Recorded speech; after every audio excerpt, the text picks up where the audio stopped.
मध्य प्रदेश में लव जिहाद के मामले लगातार बढ़ रहे हैं, ये कहना है भोपाल की सांसद साध्वी प्रज्ञा सिंह ठाकुर का, और उन्होंने साफ तौर पर इसके लिए हिंदुओं को जिम्मेदार ठहराया है।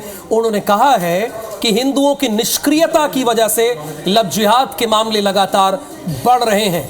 ये भोपाल की सांसद साध्वी प्रज्ञा सिंह ठाकुर का बयान है। साध्वी ने कहा कि लव जिहाद अब विकृत रूप लेता जा रहा है। एक मिशन के तहत जिहादी हिंदू लड़कियों का इस्तेमाल कर रहे हैं। हिंदू लड़कियों को बहला फुसलाकर उनका ब्रेन वॉश करके उन्हें आतंकवादी बनाया जा रहा है। साध्वी ने लड़कियों और उनके परिजनों को सचेत और सतर्क रहने की नसीहत दी है। और इसके साथ ही भोपाल में लव जिहाद का शिकार बनी हिंदू युवतियों के मामले में साध्वी ने कहा कि पुलिस ने एफआईआर दर्ज कर ली है, जल्द ही सरकार कड़ी कार्रवाई करेगी। इसके साथ ही सांसद साध्वी प्रज्ञा सिंह ठाकुर ने दमोह के गंगा जमुना स्कूल में उजागर हुए धर्मांतरण के अड्डे पर करारा हमला बोला है। उन्होंने कहा है कि विधर्मी अपने मिशन के तहत अब शिक्षण संस्थानों को भी निशाना बना रहे हैं।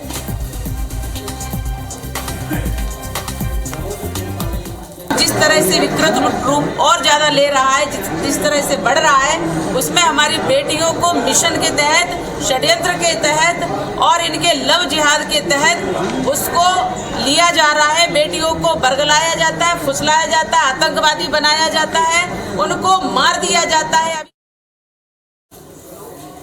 और इसी खबर पर हमारे संवाददाता विजेंद्र पांडे हमारे साथ जुड़े हुए हैं। विजेंद्र, भोपाल की सांसद ने इस पूरे मामले में हिंदुओं को ही जिम्मेदार ठहराया। उनका कहना है कि हिंदुओं की निष्क्रियता की वजह से इस तरह के मामले लगातार बढ़ रहे हैं।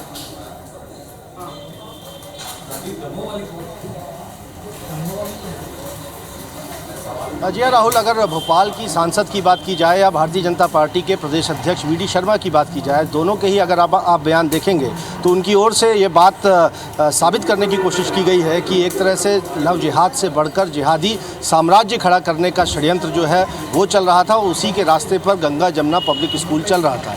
ये बात तो, ये आरोप जो है वो प्रदेश भाजपा अध्यक्ष वी डी शर्मा के हैं और कमोबेश इसी तरह से।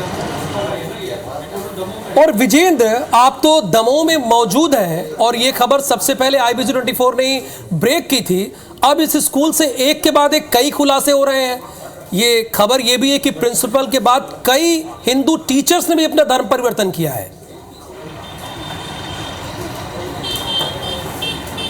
बेशक, जो बाल आयोग की टीम ने जब यहाँ दौरा किया था, जांच पड़ताल की थी, उसमें उसके ज़रिए ये खुलासे हुए हैं। एक खरे सरनेम लिखने वाली शिक्षिका जो थी वो अफसरा शेख वो नाम लिखने लगी। एक यादव सरनेम लिखने वाली शिक्षिका थी वो अनीता खान बन गई।